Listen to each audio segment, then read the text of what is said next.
नमस्कार, गुलिस्तान न्यूज में आपका स्वागत है और खबर उत्तराखंड के साथ मैं शीतल शर्मा। बुलेटिन की शुरुआत कुछ अहम खबरों से करेंगे। मुख्यमंत्री पुष्कर सिंह धामी ने पूर्व प्रधानमंत्री और भारत रत्न अटल बिहारी वाजपेयी की पुण्यतिथि पर श्रद्धांजलि अर्पित की है। मुख्यमंत्री कैंप कार्यालय की में आयोजित कार्यक्रम में धामी ने अटल के चित्र पर पुष्प अर्पित कर उन्हें नमन किया है। इस मौके पर उन्होंने कहा कि अटल का पूरा जीवन देशभक्ति, समर्पण और सेवा को समर्पित रहा है। उनके विचार और कार्य हमें सदैव राष्ट्र निर्माण की दिशा में आगे बढ़ने की प्रेरणा देते रहेंगे। मुख्यमंत्री ने कहा कि अटल जी के आदर्श और व्यक्तित्व से हर पीढ़ी को मार्गदर्शन मिलता रहेगा।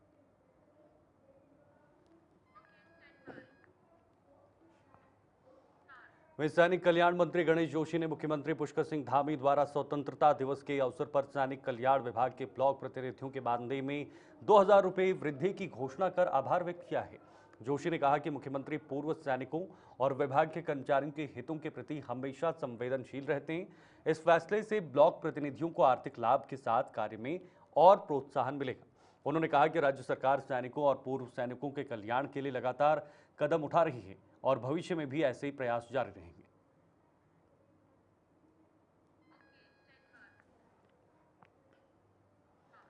आगामी मानसून सत्र को लेकर कांग्रेस नेता प्रीतम सिंह ने बड़ा बयान दिया है। उन्होंने कहा कि 19 अगस्त से गैरसैंण के भराड़ीसैंण विधानसभा में सत्र की शुरुआत होगी। कांग्रेस ने सत्र को लेकर पूरी तैयारी कर ली है। प्रीतम सिंह ने बताया कि 18 अगस्त को कांग्रेस विधानमंडल दल की बैठक बुलाई गई है, जिसमें तय होगा कि किन किन विषयों को सदन में रखा जाएगा। उन्होंने कहा कि आपदा, पंचायत चुनाव, भ्रष्टाचार और कानून व्यवस्था जैसे कई मुद्दे कांग्रेस उठाएगी। साथ ही किसानों, नौजवानों, महिलाओं और सरकारी कर्मचारियों से जुड़े विषय भी सदन में गूंजेंगे। 19 से विधानसभा सत्र जो है गैरसैंण के अंदर कांग्रेस सत्र को लेकर के पूरी तरीके से तैयार है। 18 तारीख को कांग्रेस विधानमंडल दल की बैठक है, उसमें हम तय करेंगे कि किस विषय को किस नियम के तहत सदन में रखना है। विषयों की कमी नहीं आपके सामने है। आपदा आई है, इसमें सरकार पूरी तरीके से जो है बेनकाब की है। पंचायत चुनाव में जिस तरीके का सत्ता में बैठे हुए लोगों ने किया है वो भी आपके सामने है। भ्रष्टाचार अपने चरम पर है, कानून पूरी तरीके से ध्वस्त है। किसान सड़कों पर, नौजवान सड़कों पर, महिलाएं सड़कों पर, सरकारी कर्मचारी सड़कों पर। एक बात तो मैं बताऊं, यहाँ तो विषयों की भरमार है। हमारे सामने तो कठिनाई ये है कि इतने विषयों को हम इतने कम अवधि में कैसे जो है सदन के अंदर उठा पाएंगे। उत्तराखंड में पंचायत चुनाव में बीजेपी का दबदबा देखने को मिला, जबकि नैनीताल सीट को लेकर कांग्रेस ने चुनाव के दौरान विरोध किया।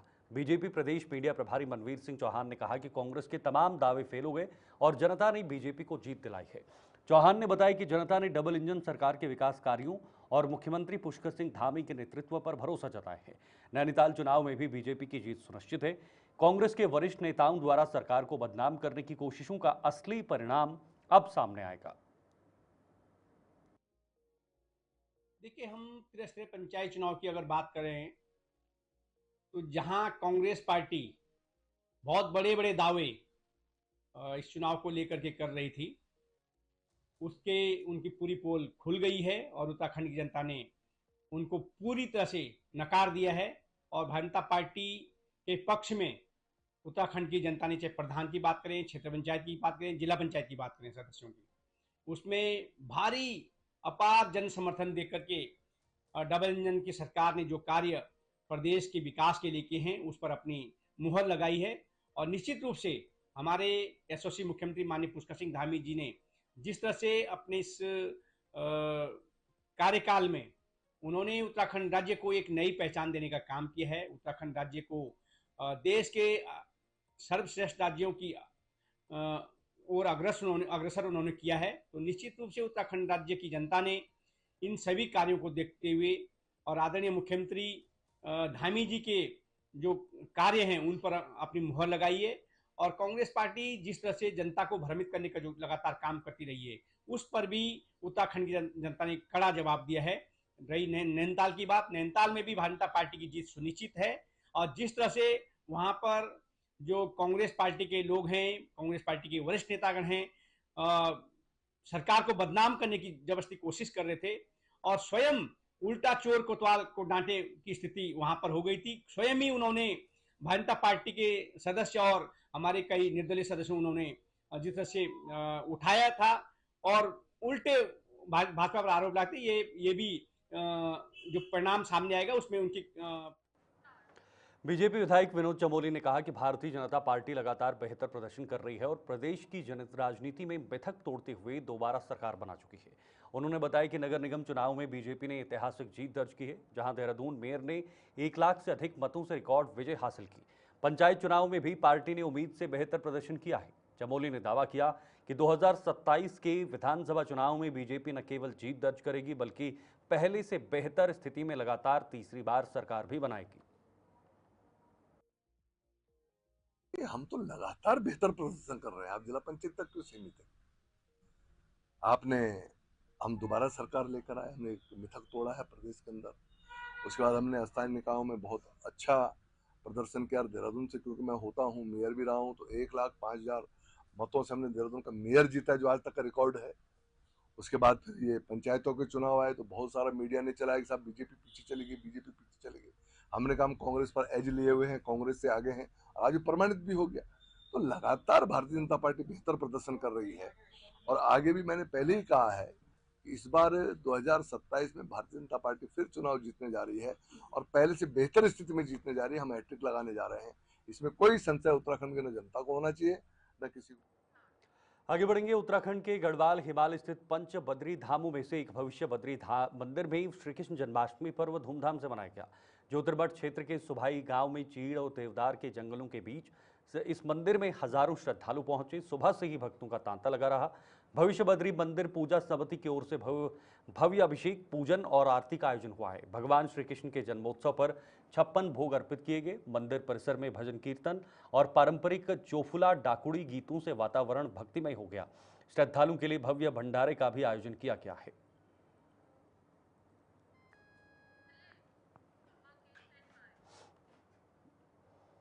वहीं पर्यटन नगरी मसूरी में श्री कृष्ण जन्माष्टमी का पर्व बड़े हर्षोल्लास के साथ मनाया जा रहा है। सुबह से ही मंदिरों में भक्तों की भारी भीड़ उमड़ी और पूरे शहर के मंदिरों को आकर्षक रूप से सजाया गया है। श्रद्धालु भगवान श्री कृष्ण के जयकारों के साथ मंदिरों में प्रवेश कर रहे हैं और उन्हें पाले में झुलाकर भक्ति गीत गा रहे हैं। श्री राधा कृष्ण मंदिर में भी सुबह से ही भक्तों का सैलाब देखा गया। मंदिर के पुजारी परशुराम भट्ट शास्त्री ने कहा कि जन्माष्टमी का पर्व भारत ही नहीं पूरे विश्व में धूमधाम से मनाया जाता है और इसका सनातन धर्म में विशेष महत्व है।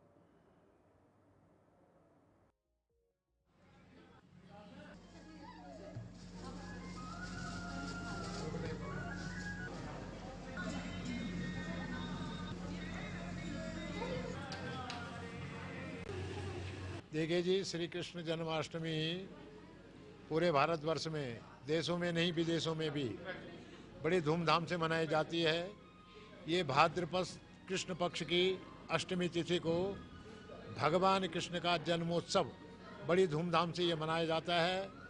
हमारे सनातन धर्म में जितने भी त्यौहार हैं बड़ी धूमधाम से मनाए जाते हैं, जिसमें से कि होलिकात्सव हुआ, कृष्ण जन्माष्टमी है, शिवरात्रि व्रत है। उन्हीं में से विशेष महत्व जो है भगवान श्री कृष्ण जी का जन्मोत्सव का है, क्योंकि नंद बाबा के यहाँ भगवान ने जब जन्म लिया तो नंद बाबा के यहाँ गोकुल में बड़ा उत्सव मनाया गया।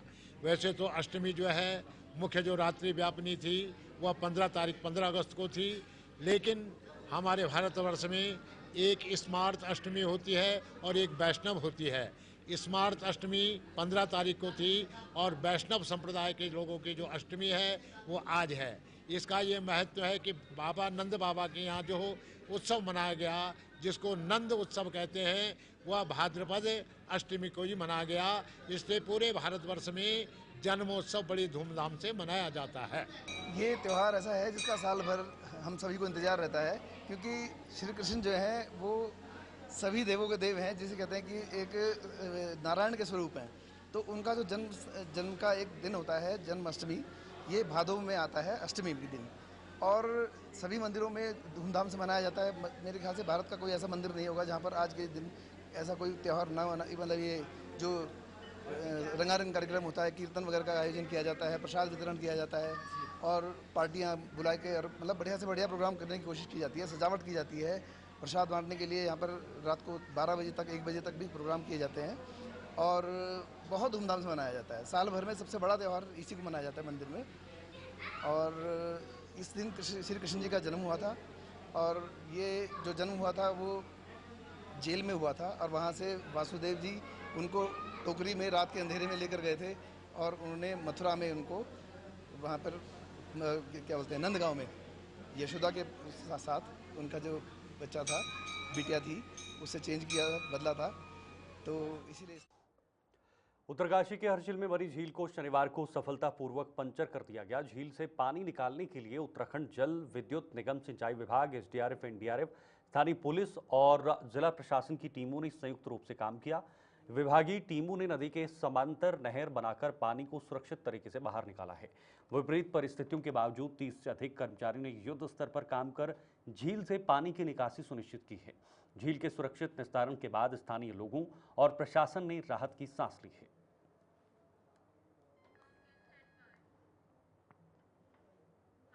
जन संघर्ष मोर्चा अध्यक्ष एवं जीएमवीएन के पूर्व उपाध्यक्ष रघुनाथ सिंह नेगी ने पंचायतों में विकास कार्यों की जांच न होने पर सरकार को घेरा है। पत्रकारों से बातचीत में उन्होंने कहा कि करीब 9 से 10 माह पहले पंचायती राज मंत्री सतपाल महाराज ने बड़ी घोषणा की थी, लेकिन अब तक जांच शुरू नहीं हुई। नेगी ने आरोप लगाया है कि पंचायत स्तर पर हुए अधिकांश कार्यों में केवल 30 से 40% धनराशि ही खर्च की गई है, जबकि बाकी रकम कमीशन खोरी में हड़प ली है। उन्होंने मांग की है कि मंत्री सतपाल महाराज अपने वादे पर अमल करें और जांच तुरंत शुरू कराएं।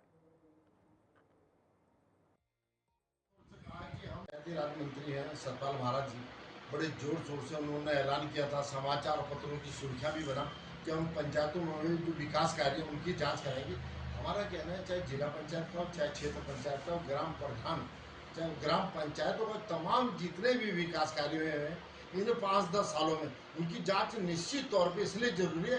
आज आप देखते हैं एक पंचायत अध्यक्ष बनने के लिए 10-10, 20-20 करोड़ रुपए लगा रहे हैं लोग, ब्लॉक प्रमुख के लिए 2-4 करोड़, 5 करोड़ रुपए लगा, प्रधान में 50 लाख रुपए लगा करके ये पद हासिल करें, तो इसका उद्देश्य क्या है? आप इस बात से समझ सकते हैं इन लोगों का जन सरोकार से कोई मतलब नहीं, सिर्फ और सिर्फ पद हटाने के लिए, अपनी पूंजी को डबल तिबल करने के लिए ये सारा का सारा खेल हो रहा है। और इसमें पंचायतों की बात करें, चाहे हम क्षेत्र पंचायत की बात करें, जिला पंचायत की बात करें, 30-30, 40, 50-50% तक कमीशन ली गई और उसमें कोई काम धरातल पे नहीं हुआ।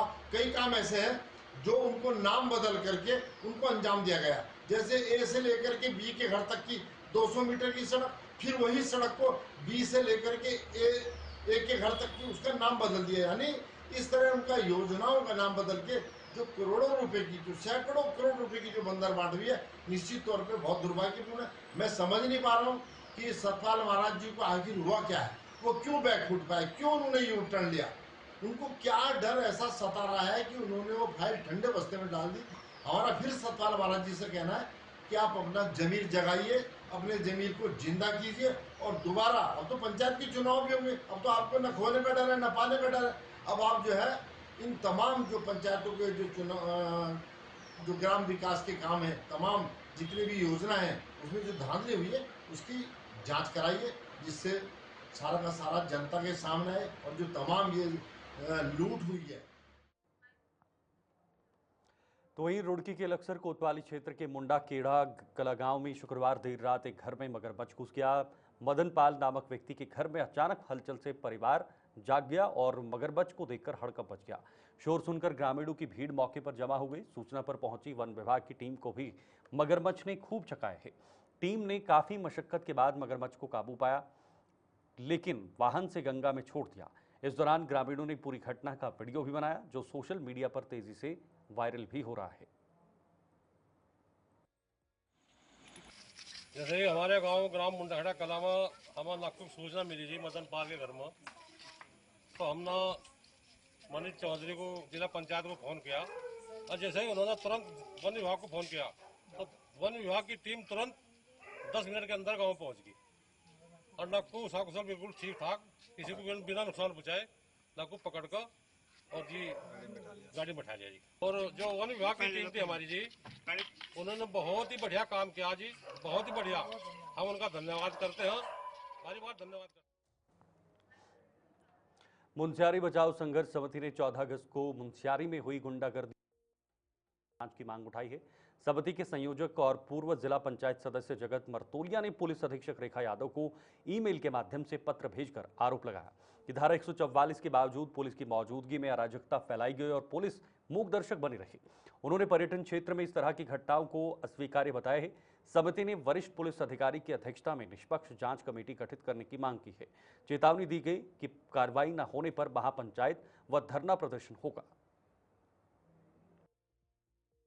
14 अगस्त को मुनस्यारी में धारा 144 का उल्लंघन करते हुए सड़कों में जो मारपीट की गई है, अराजकता फैलाई गई है और गुंडागर्दी की गई है, उसके खिलाफ आज हमने मुनस्यारी बचाओ संघर्ष समिति के माध्यम से पुलिस अधीक्षक पिथौरागढ़ को एक शिकायती पत्र भेजा है और पुलिस अधीक्षक से यह मांग की है कि एक वरिष्ठ पुलिस अधिकारी के नेतृत्व में एक कमेटी बने, इसकी जांच हो और जो भी इसमें दोषी हैं उनके खिलाफ कड़ी से कड़ी कार्रवाई हो। अगर पुलिस अधीक्षक और पुलिस के द्वारा यह नहीं किया जाता है तो मुनस्यारी की जनता महापंचायत बुलाएगी, इसके खिलाफ धरना प्रदर्शन होगा और पूरी की पूरी अराजकता, पूरा का पूरा मारपीट की घटनाएं, ये सब पुलिस अधिकारियों की उपस्थिति में उनके सामने, उनके नाक के नीचे आपका हुआ है। इसलिए पुलिस अधिकारियों नैनीताल जिले में जिला पंचायत अध्यक्ष चुनाव के बाद मचे बवाल के बीच लापता बताए जा रहे जिला पंचायत सदस्यों का वीडियो सामने आया है। वीडियो में उन्होंने कहा कि वे अपनी मर्जी से घूमने गए थे और उनके अपहरण की खबरें गलत हैं। साथ ही उन्होंने सरकार के सहयोग से क्षेत्र के विकास का आश्वासन भी दिया। गौरतलब है कि 14 अगस्त को हुए चुनाव के दौरान कांग्रेस ने आरोप लगाया था कि इसके 5 जिला पंचायत सदस्यों का अपहरण कर लिया गया है। अब वीडियो सामने आने के बाद कांग्रेस के आरोपों पर नए सवाल खड़े हो गए हैं। सिंह मेवाड़ी 01 कपोड़ उपरकांडा जिला पंचायत सदस्य निर्वाचित हुआ हूं और मेरे सहयोगी साथी 11 चकोटा से दीपक बिस्ती जी जिला पंचायत सदस्य और 10 चापड़ से तरुण शर्मा जी जिला पंचायत सदस्य हैं और हमारे 23 जंगलिया गांव भीमताल से हमारे विपिन जत्तवाल जी जिला पंचायत सदस्य हैं और 3 उपरकांडा से हमारे प्रमुख कोटलिया जी बड़े भाई जिला पंचायत सदस्य। हम सभी जिला पंचायत सदस्य हम अपनी मर्जी से, अपनी स्वयं की इच्छा से हम लोग घूमने निकले हुए हैं और हमने देखा सोशल मीडिया और अन्य जगह हमने देखा तो कहीं न कहीं हम लोगों के अपहरण की अफवाहें उड़ाई जा रही जो निंदनीय है और हम इसकी घोर निंदा करते हैं और साथ ही हम सभी क्षेत्रवासियों से और अपने स्वजन परिजनों से निवेदन करते हैं कि हम लोग सभी लोग अपने स्वेच्छा से घूमने आए और हम सब सुरक्षित हैं और हम जल्दी ही आप सबके बीच में आकर के सरकार के सहयोग से और अब हम सभी लग पड़ के क्षेत्र के विकास के लिए अग्रसर होंगे और जल्दी ही हम। कांग्रेस के वरिष्ठ प्रदेश उपाध्यक्ष सूर्यकांत धस्माना ने उत्तराखंड में आपदाओं को लेकर राज्य सरकार पर गंभीर आरोप लगाए। उन्होंने कहा कि सरकार और प्रशासन को आपदाओं की आदत पड़ चुकी है और अब चाहे 10 लोग मरे, 50 या 100, इनके लिए इन संख्याओं का कोई महत्व नहीं रहा है। उन्होंने जोशीमठ, धराली और हर्सली जैसे आपदा प्रभावित इलाकों का जिक्र करते हुए कहा कि वहां बड़े बीजेपी नेता तक नहीं पहुंचे, सिर्फ मुख्यमंत्री गए, वह भी अपने पद की जिम्मेदारी निभाने के लिए। धस्माना ने कहा कि 1991 के उत्तरकाशी भूकंप से लेकर 1999 के टिहरी, चमोली और रुद्रप्रयाग भूकंप तक उन्होंने कई आपदाएं देखी हैं, लेकिन आज जितनी संवेदनहीन सरकार है वैसी पहले कभी नहीं रही। उनका आरोप है कि बीजेपी ने अपने कार्यकाल में आपदा प्रबंधन के लिए कोई ठोस कदम नहीं उठाया और चुनाव के समय नेता वोट खरीदने में व्यस्त रहे, जबकि आपदा पीड़ित अपने हाल पर छोड़ दिया गया है। कारण यह है कि आपदाओं की आदत पड़ गई है प्रदेश को, यहाँ के अधिकारियों को, यहाँ के नेताओं को। उनके लिए संख्या कोई मायने नहीं रखती। 1 मरे, 100 मरे, 1000 मरे, उनका कोई भावनात्मक लगाव इन संख्या से नहीं है। जिनके घरों में जान जाती है, जिनके घरों में लोग मरते हैं, जिनके घरों में लोग जो तबाह हो जाते हैं, जिनका सब कुछ लूट जाता है, वो पीड़ा में कराहते रहते हैं। सरकारों को कोई लेना देना नहीं। रैनी में हुआ, 4 दिन, 6 दिन, 10 दिन अखबारों में छपा, चैनल में चला, लोगों ने आंसू बहाए, लोग गए, उसके बाद लोग रैनी भूल गए। इसी प्रकार से जोशीमठ धसा, जोशीमठ में मकान टूटे, होटल टूटे, लोगों का कारोबार तबाह हुआ, 10 दिन, 20 दिन, 1 महीना चला, उसके बाद लोग भूल गए। हमने 1991 की भूकंप देखा है उत्तरकाशी का, हमने उस 1999 का टिहरी का, रुद्रप्रयाग का और चमोली का भूकंप देखा है। हमने तमाम आपदाएं देखी हैं, लेकिन आज की सरकार जिस प्रकार से संवेदनहीन है, मैं समझता हूं कि इतनी संवेदनहीन सरकार कभी नहीं रही। अब आपके सामने इतना बड़ा धराली का मामला है। धराली में मैं पूछना चाहता हूं, भाजपा के प्रदेश अध्यक्ष वो देहरादून में बैठ करके जिला पंचायतों को खरीदते रहे, क्षेत्र पंचायतों की जोड़ तोड़ करते रहे। एक बार भी क्या भारतीय जनता पार्टी का कोई जिम्मेदार पदाधिकारी थराली गया? धराली नहीं गया, हरसिल नहीं गया, लोगों के आंसू पोंछने नहीं गया। मुख्यमंत्री गए, वो मुख्यमंत्री है भाई प्रदेश के, मुख्यमंत्री नहीं जाएंगे तो कौन जाएगा? अधिकारी गए, कोई एहसान किया? एक हफ्ते बाद अगर वहां पर आईजीपी नहीं पहुंचा, वहां पर डीआईजी नहीं पहुंचा, वहां पे कमिश्नर नहीं पहुंचा, वहां पे अधिकारी, ये केवल खाना पूर्ति हो रही है। वास्तव में आपने जो बात कही वो बिल्कुल सही है कि कोई भी आपदा आती है 2 दिन 4 दिन 10 दिन सुर्खियां बनती है, उसके बाद जो लोग प्रभावित होते हैं उनको कोई पूछने वाला नहीं होता। लेकिन कांग्रेस की सरकारों में जब 2013 में आपदा आई, पहले जरूर सरकार के कदम डगमगाए, लेकिन उसके बाद जब सरकार ने उस पर पूरा केदार घाटी का पुनर्निर्माण का काम, केदार घाटी में जो प्रभावित लोग थे उनके पुनर्वास का काम, उनके देखरेख का काम जो किया, वो उदाहरण है। लेकिन भाजपा की सरकार में पिछले 8 साढ़े 8 वर्षों में कोई भी आपदा आई हो, वो 10 दिन 12 दिन सुर्खियों में रहती है, उसके बाद कोई सुध लेने वाला उनका नहीं होता। कारण ये है कि आपदाओं की आदत। इंडियन ऑयल एलपीजी ने हर घर तिरंगा की तर्ज पर हर घर एलपीजी गैस सिलेंडर पहुंचाने की नई योजना बनाई है। स्वतंत्रता दिवस के अवसर पर गैस उपभोक्ताओं को आकर्षित करने के लिए इंडेन इनामी योजना का शुभारंभ किया गया। साथ ही इनामी योजना में 48 उपभोक्ताओं के कूपन भी शामिल किए जाएंगे, जिसमें भाग्यशाली प्रथम विजेता को इलेक्ट्रिक स्कूटी, द्वितीय पुरस्कार एलईडी टीवी, तृतीय पुरस्कार वॉशिंग मशीन समेत कुल 48 इनाम निकाले जाएंगे। की गई है और इस तरीके की 15 अगस्त पर इंडियन ऑयल के देहरादून इंडियन डिविजन द्वारा एक नया कनेक्शन की स्कीम लॉन्च की है। जिस प्रकार हर घर तिरंगा, उसी प्रकार इस स्कीम का हमारा मेन दायित्व रहेगा हर घर एलपीजी सिलेंडर। जो डीवीसी कनेक्शंस को बढ़ाने के लिए, नए कनेक्शंस को बढ़ाने के लिए लोगों को एक क्लीनर फ्यूल के रिगार्डिंग मोटिवेट करने के लिए ये स्कीम लॉन्च की गई है। इस स्कीम के तहत जो भी व्यक्ति 15 अगस्त से लेकर 14 नवंबर तक एक नया कनेक्शन लेगा, उसको एक हमारे वितरकों द्वारा एक लाइटर फ्री दिया जाएगा, तथा वो एक हमारे इनामी योजना के तहत वो उसको अगर वो लकी रहेंगे तो उनका कूपन लकी ड्रॉ में डाला जाएगा, तथा ऐसे 48 कस्टमरों को हम इनाम देंगे। तो ये पता है जैसे उत्तराखंड में हमारा एलपीजी पेनिट्रेशन है पहाड़ों में काफी तक कम है, जैसे हमारे प्लेन एरिया के तहत। तो इसका मतलब कि जो महिलाएं हैं वहाँ पे अभी भी लकड़ी का फ्यूल यूज कर रही हैं, तो जो पर्यावरण फ्रेंडली नहीं है। आपको पता है जब भी हम उसे यूज करते हैं तो उससे कुछ बीमारी होने का खतरा, वो सेफ नहीं है। तो उसी को हम नए कनेक्शन अगर बढ़ेंगे तो महिलाएं हमारी क्लीनर फ्यूल की तरफ आएगी, एलपीजी जो कि क्लीनर फ्यूल माना जाता है सभी जगह, तो वो उनको उस प्रकार सशक्तिकृत करेगा तथा ये रोजगारी बढ़ाएगा, नए कनेक्शन बढ़ेंगे, रिफिल सेल्स बढ़ेगी, तो हमारे वितरकों का रोजगार बढ़ेगा तथा लोगों का भी रोजगार बढ़ेगा, नए लोग इसमें आ पाएंगे। चलिए इस बुलेटिन में फिलहाल के लिए इतना ही, दीजिए इजाजत, नमस्कार।